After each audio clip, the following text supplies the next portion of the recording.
Hi friends! Today we're going to listen to a story about Vassilissa the Beautiful, a Russian fairy tale. Once upon a time, there was a beautiful girl named Vassilissa, whose mother had died.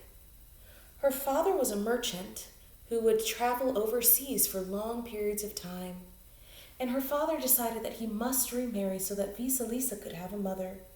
And so he decided to marry a respectable widow in the village. This widow also had two daughters of her own. And Vasilissa's father thought that because she was such a good mother to her own daughters, that the widow would also be a good mother to Vassilissa. But the woman was jealous of Vassilissa for her beauty, because her beauty outshone that of her own daughters. And so, as soon as her new husband had left to travel on a long trip, she began to treat Vassilissa very poorly.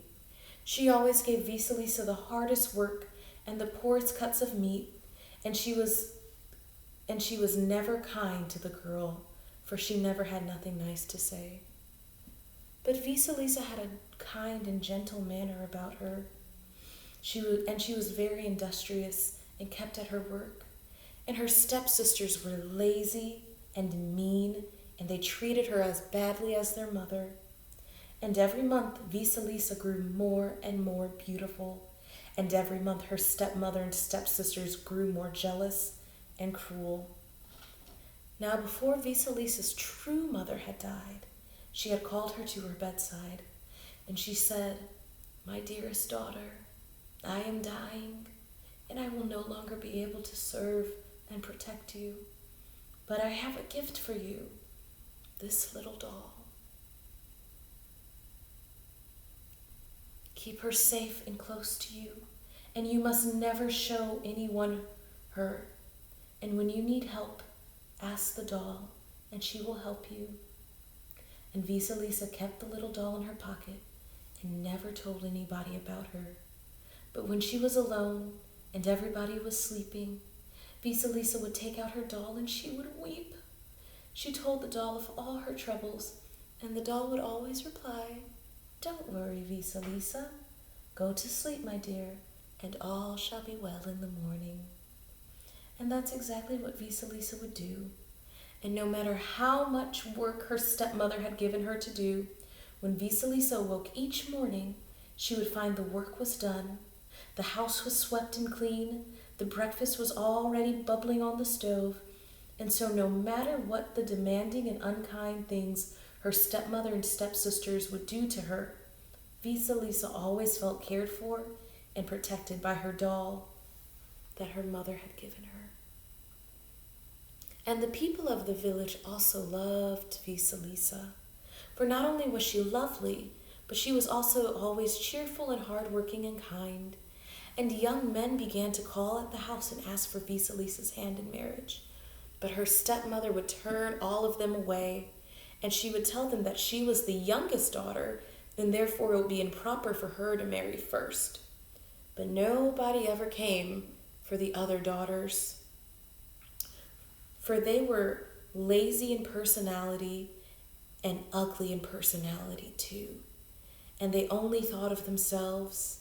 And so she became very angry, and she decided she must make a plan to turn Vassilissa out of the house. And so one evening, as Vassilissa returned from the village, the mother set a task for each of the three daughters. The eldest was to knit, the middle daughter was to crochet, and the youngest, Vassilissa, was to spin wool into yarn.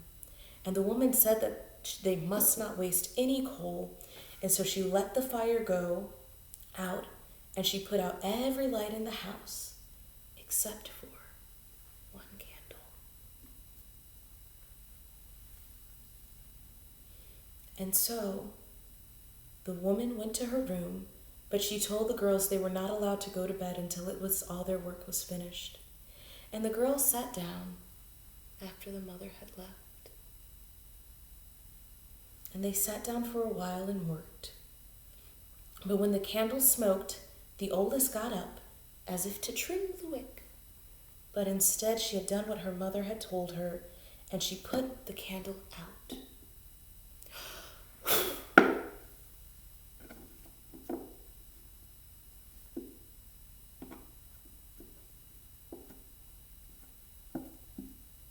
"Oh no," she exclaimed. "We have no light in the house. Someone must go and get more light from the forest." Their house was at the end of the village, just at the edge of a deep, dark forest. And they all shivered with fear, for they had heard tales of a witch who lived in the forest. "Ah, but I don't need light to knit," continued the eldest girl. "And I don't need light to crochet," added the middle girl. "But you cannot spin without light, Vassilissa," they both declared.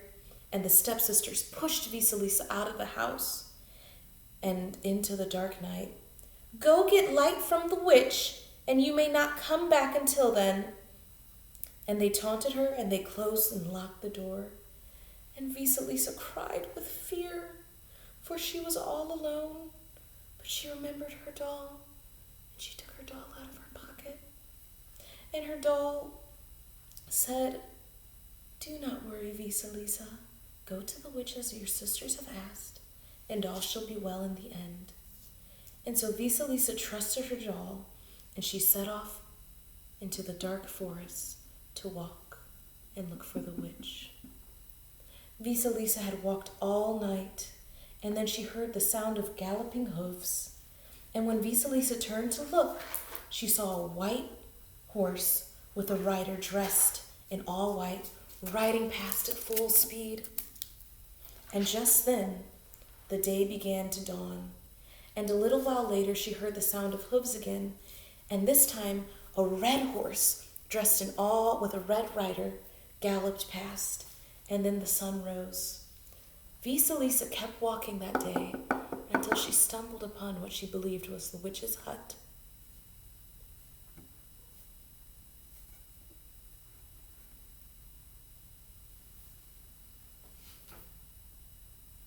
The witch came out and demanded to know why Vassilissa was there.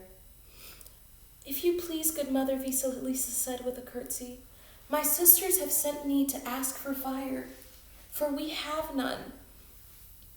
And so the witch replied, "I know those sisters, and their mother too.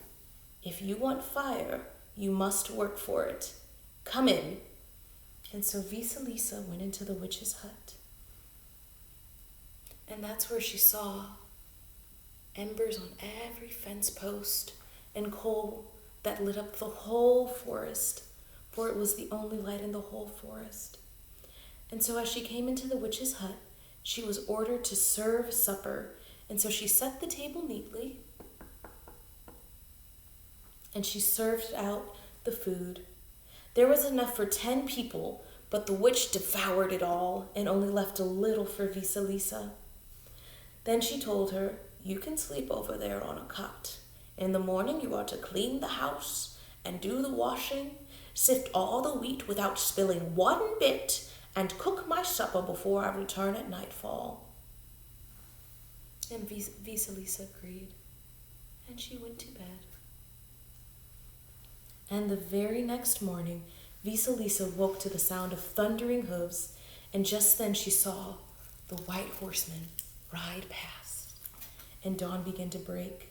And just after she saw the witch fly away into the forest, and shortly after that, the red horseman with the red horse flew past, and it was the first light of day, and dawn was breaking. And just then, Vassilissa woke up and set to do the cleaning of the house. Doing the washing, doing the cleaning, and cooking an enormous supper to fit the witch's massive appetite. But she despaired of sifting through all of the wheat, and in time, she took out her little doll and explained her plight.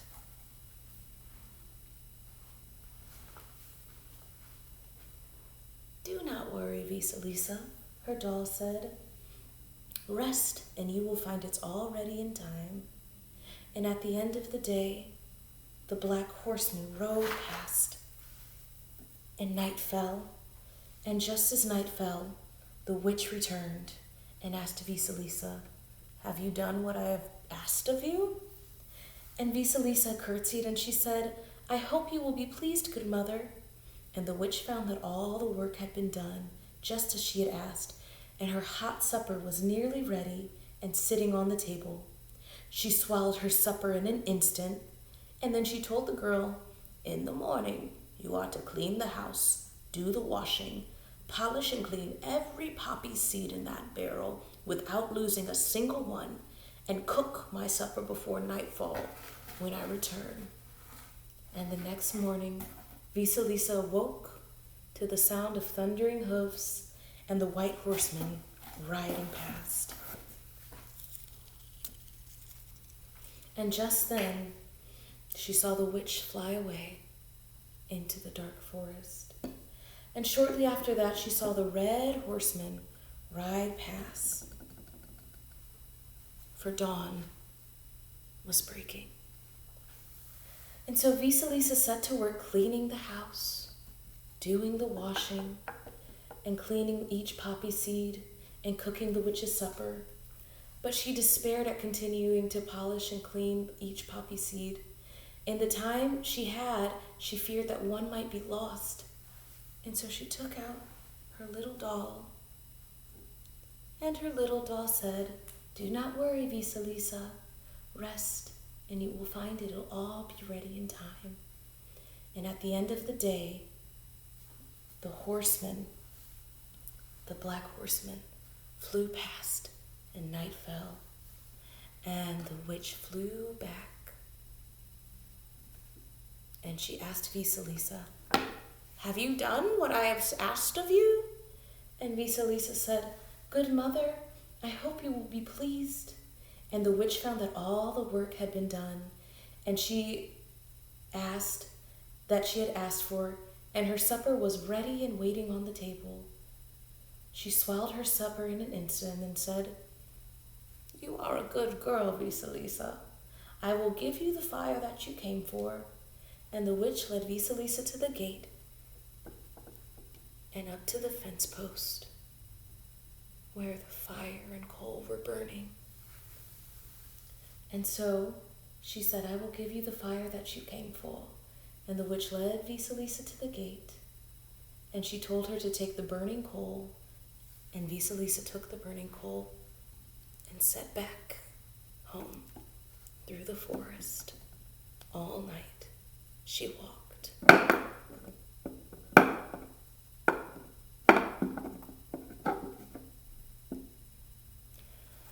And when Vassilissa had returned the next day, her stepsisters were waiting for her. "What took you so long, Vassilissa? We have been without any light or warmth all this time." For although the neighbors had brought them coals and candles, nothing would stay lit in the house. But the witch's coal was still burning bright, and Vassilissa made a fire in the hearth.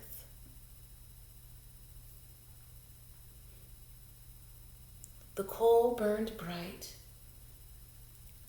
and now they had light again. But any time the stepmother or the stepsisters came close to the light,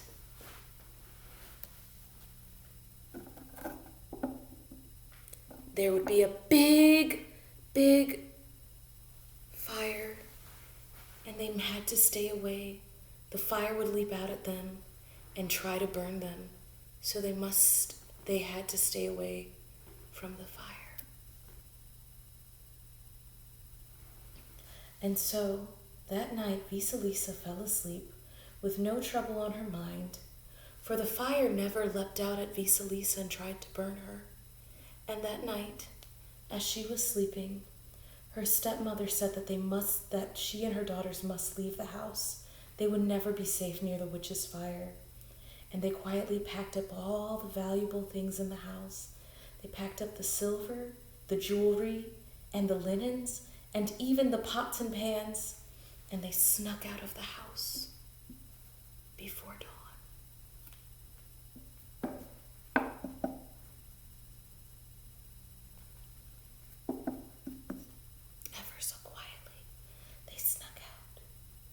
And the next morning, when Vassilissa woke, she awoke to an empty house, for everything was empty. But a kind-hearted old woman who lived in the village took pity on Vassilissa, living all alone in an empty house. She invited the girl to come and live with her, so Vassilissa put out the witch's fire and went to live with the old woman. And they enjoyed each other's company, and they worked together to spin and sew and do all that was needed. And Vassilissa was happy there. And every night, Vassilissa would take out her doll, and she would say, "Dearest doll, I need nothing from you, and I can never thank you enough." And long after, Vasilissa's father had returned from his long journey overseas, and he was shocked when he found his house empty and everything gone. He was angry with how his new wife had treated Vassilissa and stolen his things, and he wanted to find her and punish her. But Vassilissa implored her father to let them go and let them be. "For I am happy now, and all is well," she said. The end. I hope you guys enjoyed that story. This week, if you want to make the peg dolls, you can make Vassilissa, who's very beautiful, her father, who is a merchant. Let's see. You can make the two mean stepsisters and the awful, awful stepmother. The doll, and I used a tiny little peg doll for the doll. And the witch. I hope you guys enjoyed the story. Thanks for listening.